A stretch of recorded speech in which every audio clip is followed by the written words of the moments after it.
C'est un parcours complètement renouvelé, donc même ceux qui connaissaient ces collections avant la rénovation, je les invite à venir voir ce qui est objectivement une véritable métamorphose. Là-haut.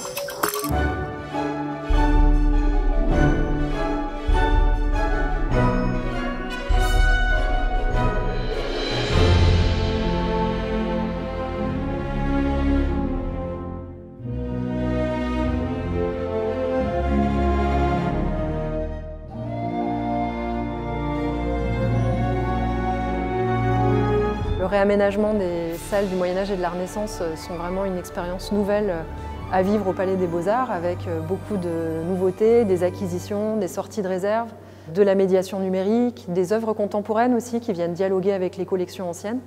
Enfin bref, voilà toute une nouvelle expérience de visite qu'on propose au public grâce à la réouverture de ces salles.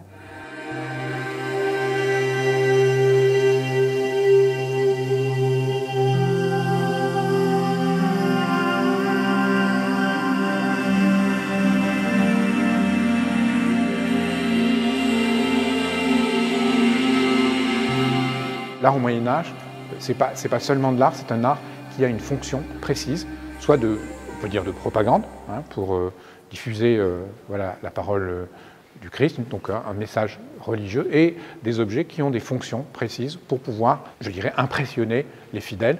Donc c'est un art qui a une destination. Les collections qui sont présentées au Palais des Beaux-Arts sont essentiellement des collections d'art religieux. Ce sont notamment des retables, des statues d'église, des décors de lieux de culte, mais aussi des petits objets qui pouvaient appartenir à des particuliers et qui étaient utilisés individuellement pour des pratiques de dévotion privée. Parmi les nouveautés à découvrir dans le département, on a cette œuvre qui est une acquisition du musée et qui est un Ecce Homo, c'est-à-dire une scène où le Christ est présenté à la foule par Ponce Pilate.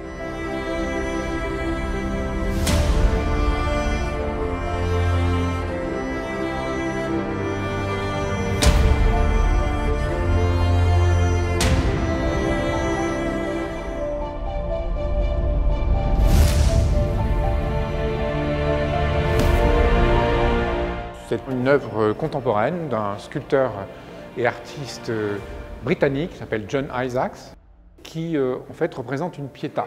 C'est donc la réinterprétation d'une Vierge à l'enfant de Michel-Ange qui se trouve dans la basilique Saint-Pierre de Rome. Que reste-t-il de l'œuvre de Michel-Ange? Eh bien, c'est uniquement les formes, puisque John Isaacs a choisi de jeter ou de poser sur la sculpture un voile de marbre.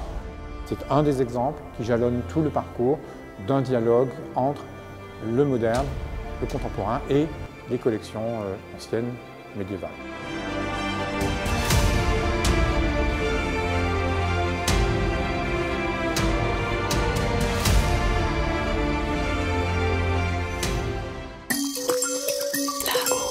Là-haut.